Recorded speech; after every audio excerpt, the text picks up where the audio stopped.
Alright, so today I'm going to talk about the effects of a shelter environment on our canines. And so more than 3.5 million dogs each year will enter an animal shelter, and that's around 5 to 6% of all the dogs currently in the US. So unfortunately it's not a very ideal environment for most dogs, and we'll go into the reasons why and the main problems and how to combat them so that we can keep our rescue dogs happy until they find their new home. And so most dog kennel issues can be categorized into these three main groups. You'll have your sensory stressors, so like loud noises and intimidating and unfamiliar, inconsistent smells. Then you'll have your physical environment, which is going to fall into like the size of the kennel, the flooring used, the ambient temperature, and deterioration. As we all know, dogs like to tear stuff up.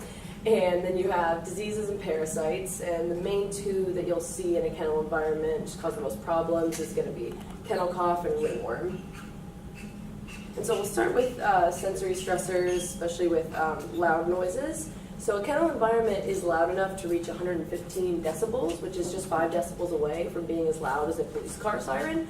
So it's very, very, very loud in there, and it can cause permanent damage to their hearing and cause prolonged stress, especially for dogs who are very new to the kennel environment or are particularly anxious. And this prolonged stress can cause fearfulness around other dogs, reactivity, especially when entering and exiting the kennel, and really poor kennel presence. And so I define those two terms right there just because a lot of people may not know what they mean. Reactivity is just an overreaction to external stimuli.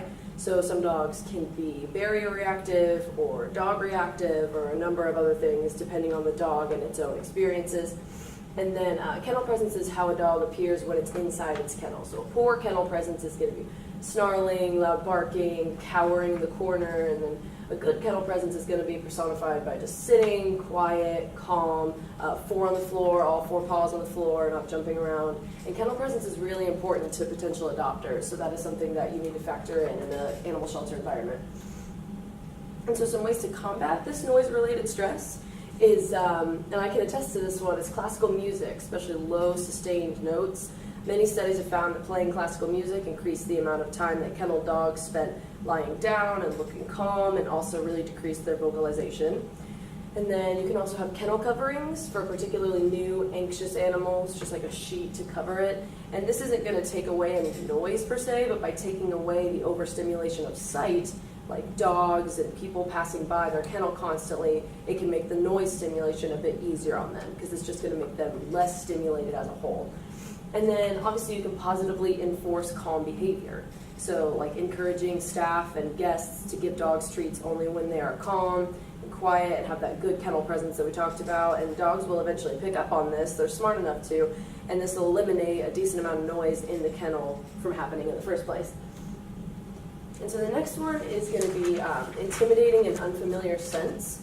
And so dogs have up to 300 million olfactory receptors compared to only 6 million in humans. And the part of their brain used for olfactory sensations is 40% larger than ours. So whatever we are smelling when we walk into a dog kennel, it is stimulating them so much more than we can ever imagine. And so the two that are going to cause the most stress are anal gland pheromones, which are your identification pheromones and alarm hormones that get passed through the dog's anal glands into the dog's feces. And then also scents of unfamiliar people are circulating around in the kennel as well.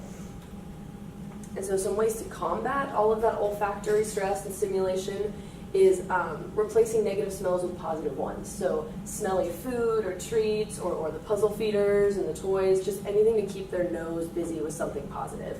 And then also just opening windows. This provides a really good natural convection mechanism to get the stressful pheromones out and bring in new smells to focus on instead. And also working on potty training the dogs, because the less amount of feces that you have indoors in the kennel, the less of those pheromones are going to be circulating around to stress them out. And then we're going to move on to the physical environment, especially individual kennel design. And a lot of real thought goes into the flooring, because it is actually very important. So the 3 main ones that you'll see in a large kennel operation are sealed concrete. And that one's good because it can be heated and really easily cleaned. It's durable against the harsh chemicals that can be used. But the problem is it can really cause pressure sores on the hocks and the joints of larger breeds and older dogs without given proper bedding. So you have to make sure that they have good, thick, plush bedding to combat that. And then you can also use commercial rubber, which is good because it's comfortable for them without bedding, so you can just eliminate that entirely. But it can be really, really expensive, and it's not completely stain resistant, so it can get unsightly over time. And then linoleum flooring is also a good option. It's very durable, stain resistant, and it's also very low impact, so they're not going to get those pressure sores, and you don't have to worry so much about bedding either. And so now the size of the kennel is important. Dogs need to be able to stand, lie down, and turn around normally because they are going to be spending a lot of time living in there.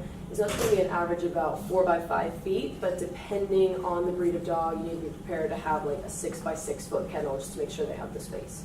And so the ambient temperature, an ideal ambient temperature for these dogs would be between like 69 and 75 degrees.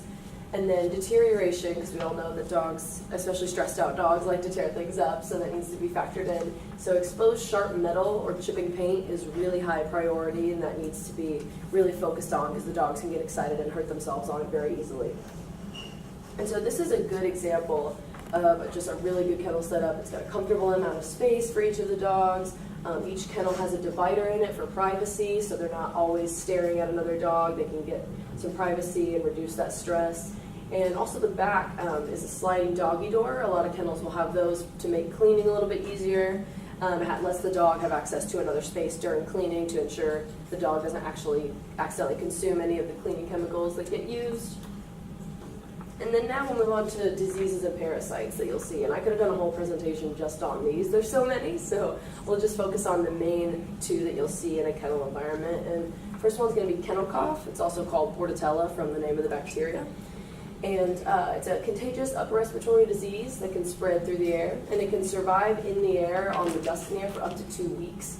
And it really affects their lungs, their trachea, and their larynx. So their whole upper respiratory tract is going to be affected by this. And although kennel cough is highly contagious, it usually can only be life-threatening in young puppies or older dogs, but the stress of a kennel environment can reduce immune functioning, which is another reason why this disease is so commonly seen in this environment. And symptoms are going to include nasal discharge, really harsh, dry coughing fits, frequent gagging motions, a lot similar to the one you'll see in the picture, and that may produce a foamy mucus, you'll notice. And dogs will usually act normal and eat normal and probably won't show much of a fever, which is what makes this really tricky to detect, because those are some of the first things you look at if you think an animal might be sick. So that's another thing that makes kennel cough pretty tricky. But ways to combat kennel cough is going to be proper ventilation and frequent disinfecting. You know, you've got to get it out of the air, and you've also got to get it off of surfaces and make sure you're using the proper cleaning solution. There are lots of cleaning solutions specifically formulated for large animal operations. Isolate possibly infected dogs, even if it's just precautionary. And use a harness when walking the dogs, because their respiratory tract is going to be incredibly irritated. And so this is going to help with that comfort aspect. And then the next one is called ringworm. You've probably heard of it. It's also called dermatophytosis because the fungi that causes it are called dermatophytes.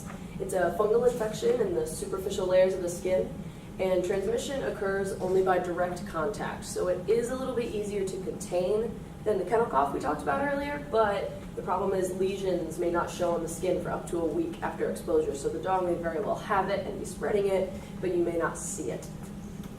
And so in terms of preventing ringworm, the best diagnosis is going to be by fungal tests or ultraviolet light, because dogs have a lot of skin issues. You know, it can't be pinned down until you do one of these things. But the M. canis, the agent in most cases of ringworm, will fluoresce a greenish yellow underneath that ultraviolet light, and that's more cost efficient than buying a bunch of fungal tests for a lot of operations. And in terms of preventing the ringworm, it's going to be similar to kennel cough and similar to preventing all diseases and parasite spread: frequent disinfecting, proper ventilation, and very, very prompt isolation of any suspected cases at all.